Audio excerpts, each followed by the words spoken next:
हो, चहा देऊ का? मग औषधं घ्यायला घेतली. सांगायचं तरी. काढा देऊ? बरं वाटेल कशाला. मला काही नको आहे आणि मला काही हवं असेल ना तर माझं मी ते घेईन. तू चिंता करायची काही गरज नाही. चिंता? मी चिंता करायचं सोडलं ना तर मग बघा पस्तावाल पस्तावाल या बोलण्यानं एकदा. काय पेपरामध्ये लिहिलंय का काढा कधी घ्यायचा, चहा कधी घ्यायचा, औषधं कधी घ्यायची, जेवायचं कधी? हं?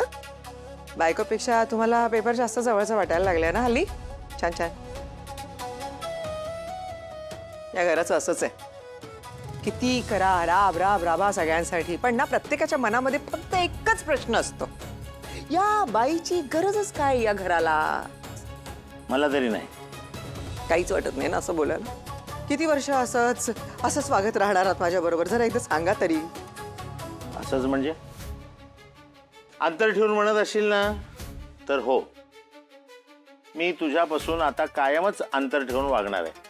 कारण तुला बोलण्यात, तुला समजावण्यात, तुला ताकीद देण्यामध्ये काहीही अर्थ नाही. आणि या जन्मात तरी तुझं वागणं सुधारेल ही शक्यताच नाही. त्यामुळे माझ्या तब्येतीचा विचार करून मी तुझ्यापासून अंतर ठेवूनच राहणार. पण हे सगळं कशासाठी? काय कारण काय याच्या मागे? मी माझ्या मुलीच्या भल्याचा विचार केला. तिचं लग्न एका छान श्रीमंत कुटुंबात करून दिलं म्हणून. नाही नाही, तू तिला एका नालायक माणसाच्या तावडीत दिलंस ना म्हणून. काय किती अभद्र बोलताय अहो. जावयांबद्दल बोलणं पाप असतं. आणि तुम्हाला हजारदा सांगितलंय, अंशुमन बदललेत, सुधारलेत. ते खूप प्रेम करतात हो आपल्या मुलीवर, खूप प्रेम करतात. एकदा असे डोळे उघडा आणि बघा, तुम्हाला तुमची मुलगी तिच्या घरामध्ये प्रचंड प्रचंड सुखी दिसेल. आणि खरंच ती खूप सुखी आहे हो तिच्या घरात. बाबा हा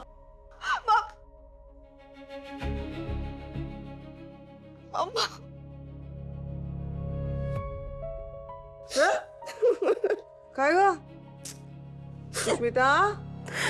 बघितलं, डोळे उघडे ठेवून बघितलं.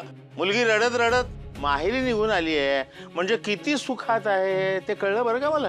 जरा शांत का, जरा शांत. ए सुष्मिता, काय झालं बाळा? ग्रॅनी लॉ किडनॅप झाल्या होत्या. किडनॅप? अगं काय सांगतेस काय? कुठं आहेत त्या? कशा आहेत? त्या बऱ्यात. त्यांना आणलंय घरी. पैसे देऊन ना सोडून आणलं जिजूंनी. पण ताई, बाबा यार, ताईने ना आज लिमिट क्रॉस केली यार.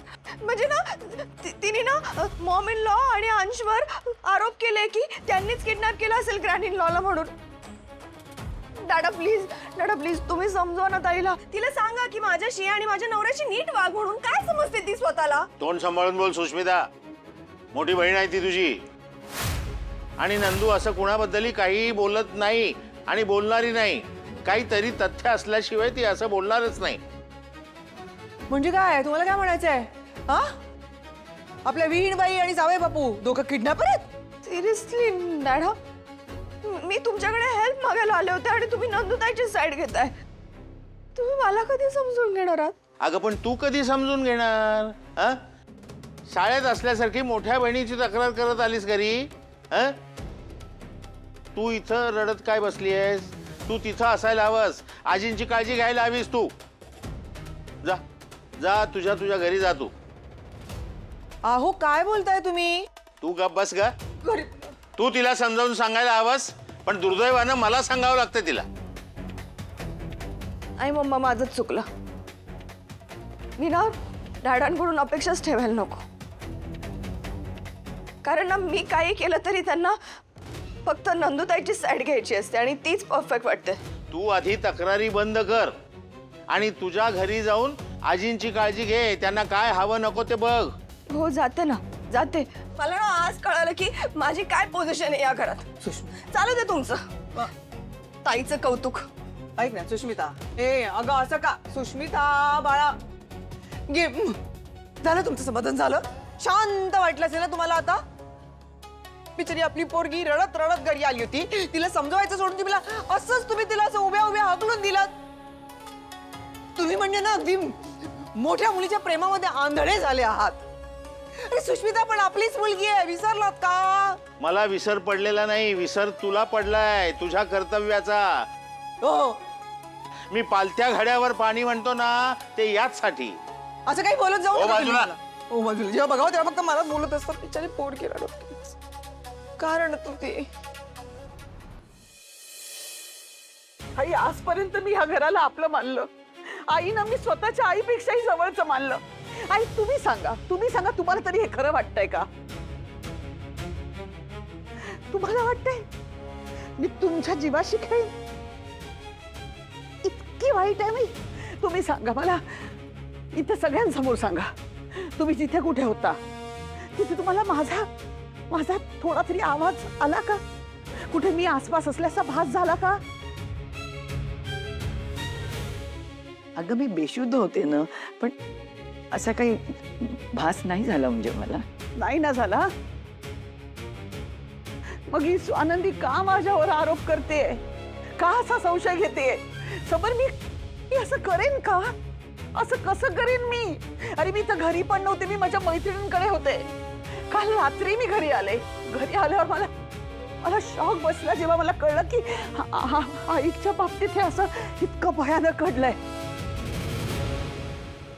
मी बोलू का जरा?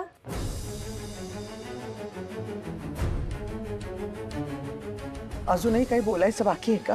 हो, एक प्रश्न राहिलाय. तुम्ही जर म्हणताय की तुम्ही मैत्रिणीकडे गेला होतात, तर मग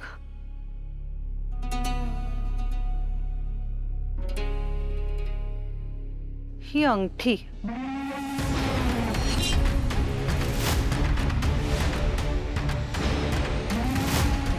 ही मला त्या रिक्षात कशी काय मिळाली, ज्या रिक्षात आजींना आणलं? सांगा ना, ही तुमची अंगठी आहे ना? मग आता ह्यावर काय म्हणायचंय तुम्हाला?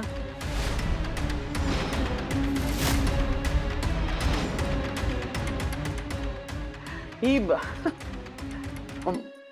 माझी अंगठी नाहीये ही. अगं तुझीच दिसते ग, म्हणजे नेहमी असते ना तुझ्या बोटात. नाही आई, ही सेम माझ्या अंगठीसारखी आहे, पण ही अंगठी माझी नाहीये. ऍक्च्युली माझी ती हे बघा ना, अंगठी हरवून 1 महिन्यापेक्षा जास्त काळ गेला. हो ऍक्च्युली मीच शोधते, ती कुठे गेली काही सापडतच नाहीये. अगं काय बोलतेस? अंगठी हरवल्याचं तू सांगितलं नाहीस ना?